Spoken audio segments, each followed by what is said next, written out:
বন্ধু আমরা তো এসে পড়লাম নীলফামারী যে যে টিভির মধ্যে যে খবরটা আমি তোমারে বলছিলাম যে 50,000 টাকা আমার পুরস্কার পাবো রাসেল ভাইপার ধরার জন্য। আমরা তো চলে এসেছি এখন বনের মধ্যে যাবো। রাসেল ভাইপার বন্ধু এত কি করে কই এন্দুর রে, কই রে এগুলো এন্দুর নয়, এগুলো সলেয়ার বাচ্চা সব। হ্যাঁ আরে এগুলো সলেয়ার বাচ্চা, সলেয়ার বাচ্চা দেখা পাচ্ছিস? বলে এন্দুর নয়, এগুলো হলো সলেয়া। বন্ধু এটা বিলাই না কই রে? গাছের উপরে আর এটা বান্দর রে বন্ধু, এটা বান্দর। আরে বিলাই আরে ভাই এটা বান্দর। বিলের কাম হলো মানুষের বাড়ি মনে করো খাদ্য খাই চুরি করা। আর আমরা তো এখানে মনে করো রাসেল ভাইপারকে ধরতে এসেছি।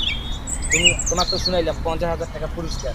এই 50,000 টাকা পুরস্কার যদি আমরা পাই তা আমরা তো লাখপতি হয়ে যাবো, বুঝছো নাই? তা আমরা রাসেল ভাইপারও খুঁজবো।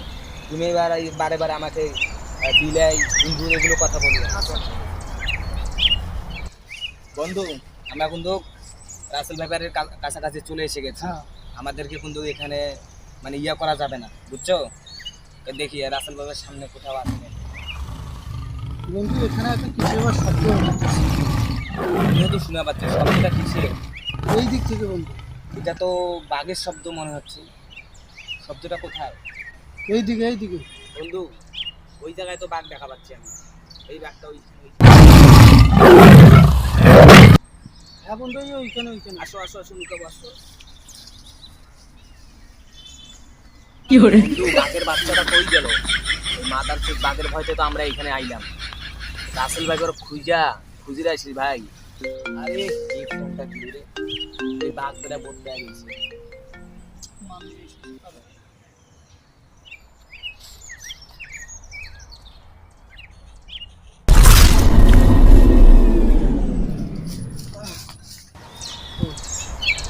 বন্ধু এই বাঘের পিটন খাইতে খাইতে অবস্থা শেষ।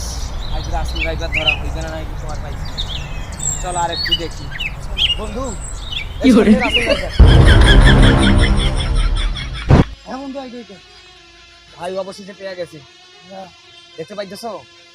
দেখছি আরে রাসেল ভাইপারের ভিতরে কি যাবারে? রাসেল ভাইপার তো আমাদের ভিতরে আগে এসেছে। হ্যাঁ বন্ধু আসতেছে চলো পালাই।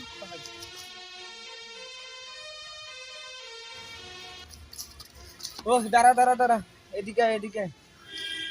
উফ, আর রাসেল ভাইপার আমরা ধরবো না।